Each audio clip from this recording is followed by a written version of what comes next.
We're so glad you've joined us on the ERLC podcast to explore how the Bible addresses important cultural issues pertaining to life, religious liberty, marriage and family, and human dignity, and how we can walk in wisdom for God's glory and for the flourishing of our neighbors.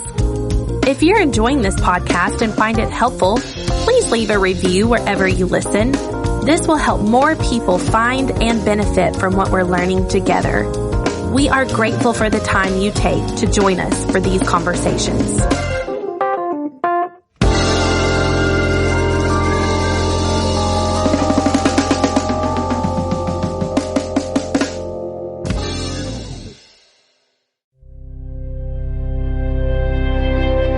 Parenting is hard work, but many Christian parents don't realize that it actually involves spiritual warfare. In fact, Ephesians 6 says we don't wrestle against flesh and blood, but against heavenly principalities. At the ERLC National Conference, Phillip Bethancourt shed light on how this plays out in parenting in his talk, Family Feud, Parenting and Spiritual Warfare. We hope this message equips you to be intentional in your parenting. Ephesians chapter 6, talking about a familiar passage, but applying it to the life and the realm of parenting. Have you ever noticed that parenting is hard? I imagine some of you kind of limped in here to this conference this week. You barely survived the summer.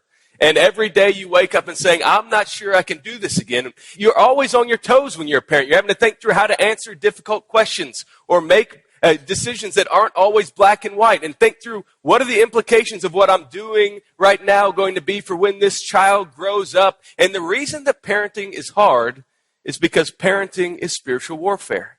We're going to see that this morning from the book of Ephesians chapter 6. If you'll follow along with me, beginning in verse 10, here's what the Apostle Paul says.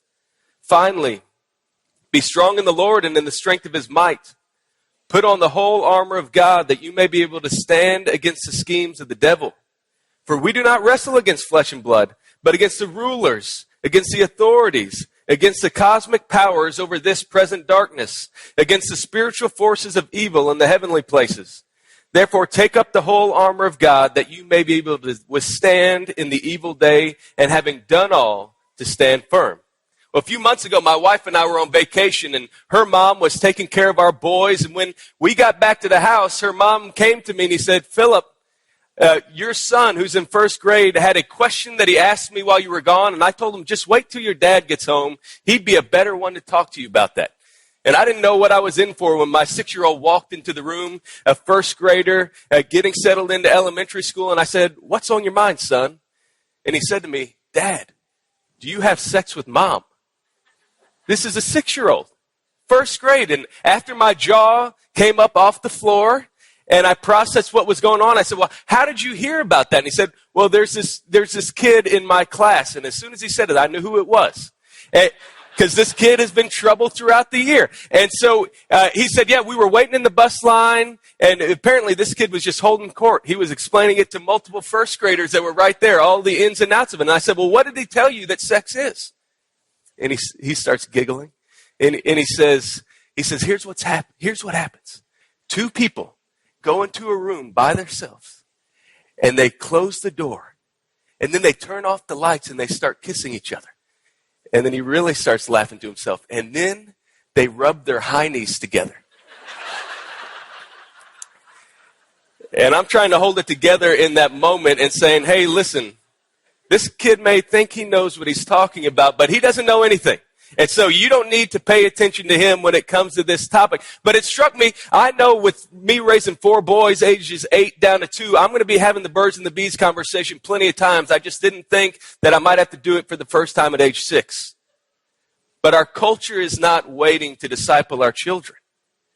And that means if we are going to be engaged as parents, we need to be willing to engage these difficult issues whenever the need and opportunity arises. And we're going to find the foundation for doing that this morning here in Ephesians 6, because what Paul is showing us as he brings this letter together, he ties it all up saying, finally, in light of everything I've said, you need to see your whole life through the lens of spiritual warfare, and that includes the category of parenting. And if this morning we see parenting as spiritual warfare, what that's going to do is give us 3 key things we need to impart to our children. And here's the first one. Parents must give their children a purpose to pursue.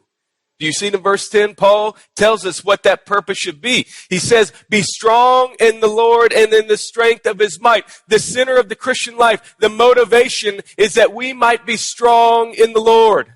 That we should find our strength in our God. And the reason that we need to have purpose is that purpose enables perseverance in the midst of the battle. If a soldier doesn't have a clear purpose in mind for why they are waging war, it's going to be difficult to press on. And as parents, we need to ingrain that purpose in our children. Now, have you ever noticed that young children need to use the bathroom at the most inopportune times?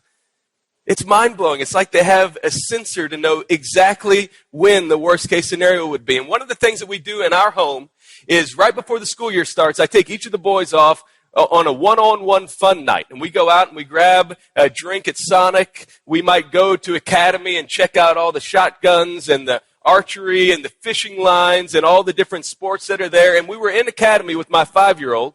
And what I try to do is I have intentional conversations with them. Here's what to expect for the year. Here's how the things are going to work. Do you have any questions that you want to ask me or to talk about? And my 5-year-old's just processing everything. He's not asking a lot of questions. He's not saying a lot. But as soon as he needs to go to the bathroom, we slide in there. And as he is doing his business, he looks up at me and he says, Dad, I have a question. And it's a question about God. And I thought, okay, well, this is a kind of random place to be talking about God, but what's on your mind? And he says to me, Dad, do you think God poops? And I thought, well, I've never thought about that before. Why do you ask? He says, well, I hope that God poops, because if he poops, then he could poop on Satan's face, and that would kill him. He said, I bet if he poops, he probably poops on a golden toilet. And I thought to myself, that's like a 5-year-old version of Romans 16:20. The God of peace will soon crush Satan underneath your feet. Okay, son, I see what you're doing there. See, when we talk about needing a purpose for our children to pursue, we need to not just be talking to them about the what of Christianity and how we are to live as Christians, but about the why, the foundation for it, because the foundation is the key to the fight.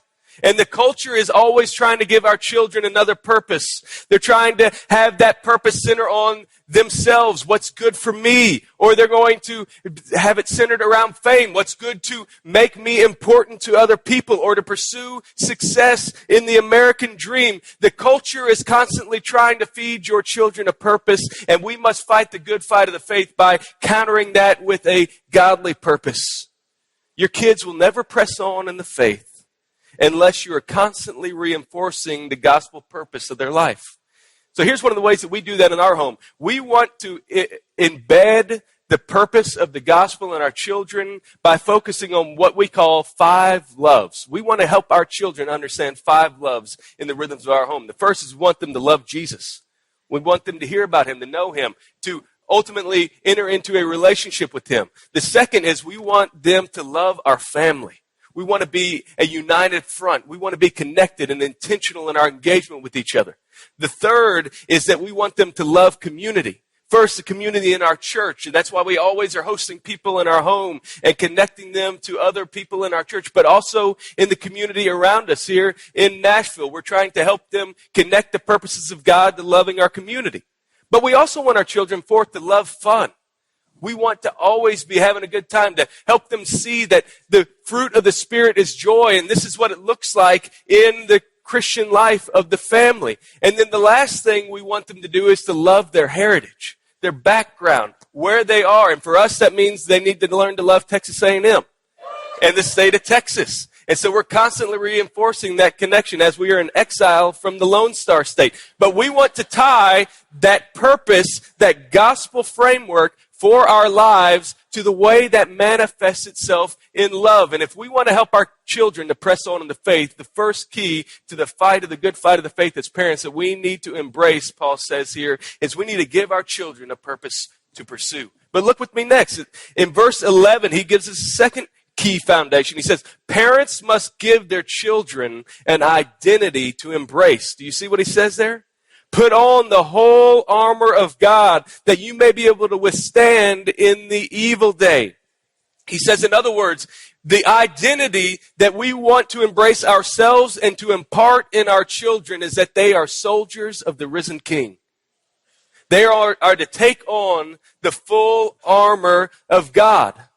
Now, one of the things I didn't realize I was signing up for when I became a dad is to become an expert in the use of the Allen wrench.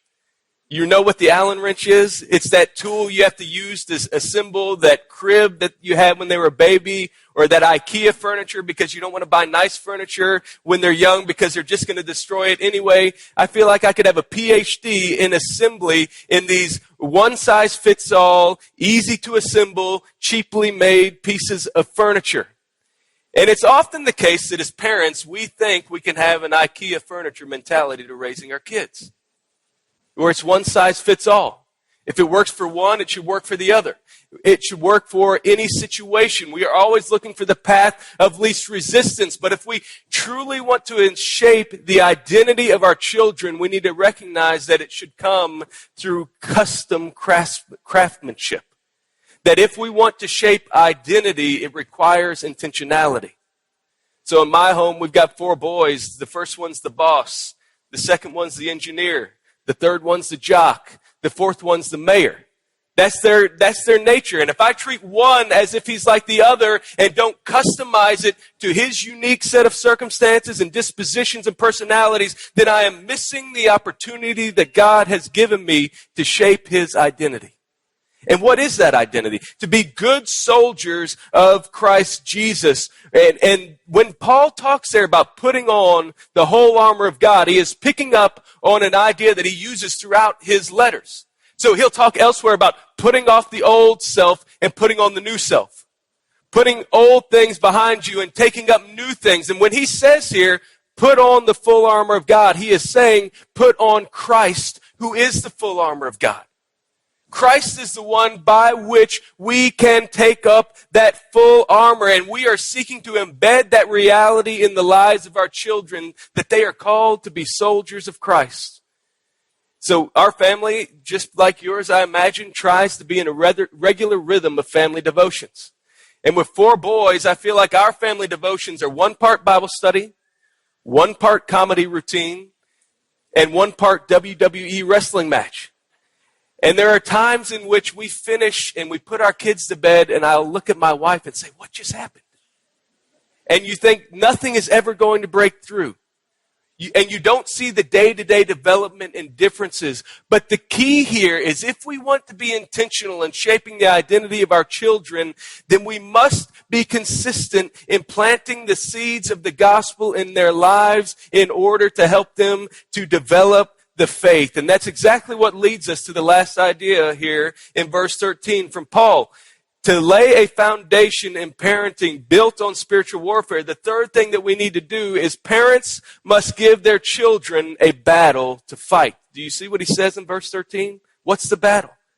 He says, therefore, take up the whole armor of God, that you may be able to withstand in the evil day, and having done all, to stand firm. Stand firm. If you were to leave here today and travel back home and to say to yourself, what is the focus of what I should do when I return to my home? You should be asking yourself the question daily, how am I equipping my children to stand firm against the challenges that they will face today and in the future? You know, yesterday we prayed for Hurricane Harvey, which made landfall overnight as a Category 4 hurricane, and there's significant damage to my home state of Texas. And there's no surprise what got damaged and what survived the force of that storm. Those things that were poorly constructed, that were built on poor foundations, those were the things that were the first to go when the crisis came. But other things were built on a good foundation. They had a solid framework. And when the storms came, they were able to stand firm. For us as parents, what we need to be doing is helping our children to establish a foundation centered on Christ and a framework rooted in the gospel, so that no matter what the storms of life may bring, whether it's the peer pressure of today or the crisis of tomorrow, they will be able to engage the battle that God has called them to, just as the Apostle Paul says here, by standing firm. And one of the best ways we can lead our children into the battle is by modeling what it means to fight the good fight of the faith in our home. We're not just seeking to tell our kids that you need to engage in spiritual warfare. We're saying, watch me because I'm going to show you what it looks like. And for what that means for our family is we are trying to set a gospel culture in our home. That we're on the same team. That we're not fighting against each other. We're not turned inward on one another. Our focus is outward as a united band of joyful warriors in the Bethancourt home, marching in accordance with the call of our risen King and Commander, Jesus Christ. That means we're going to be quick to apologize and quick to forgive. That means we're not going to keep long records of right and wrong. That means we're going to encourage one another and spur one another on rather than tear one another down. And that begins not just in the way that we parent, but in the way that we engage our spouse. Because you know what it's like when the battle that you're seeking to fight on behalf of your kids becomes a battle between you and your spouse. And you can't be consistent in equipping them to fight the good fight of the faith if you're constantly fighting with one another. And so if we are going to press on in the call to take parenting as spiritual warfare, we need to recognize what Paul calls us to. We need to give our children a purpose to pursue, an identity to embrace, and a battle to fight. You know, I told you about my 6-year-old son asking me what sex is. And after we talked for a little while about his experience with his troublemaking friend who had given him this false idea of what sex is all about, I asked him, I said, well, do you want to learn about what sex is? I said, we can talk about it tonight, or we can talk about it some other time, whatever your choice is. And he stood there and he thought real deeply. He said, how about next Tuesday night after dinner? The culture isn't waiting until next Tuesday night after dinner to influence your children. And we can't wait either.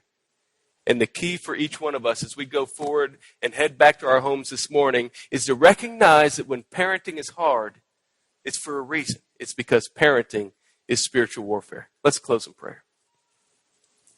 Lord, I pray that if there are those here that are weary in the battle, who are frustrated by the challenges they face, they just can't seem to find a breakthrough with a particular child in their home, or there's a besetting sin, or maybe they realize that the challenges they face are not just issues with their children, but things they see in their own lives, and it exposes their own hearts. I pray for everyone in this room who is weary in the midst of the battle that you would help us to stand firm, that you would help us to fight the good fight of the faith, and we would do it by being strong in the Lord. And we ask these things in Jesus' name. Amen.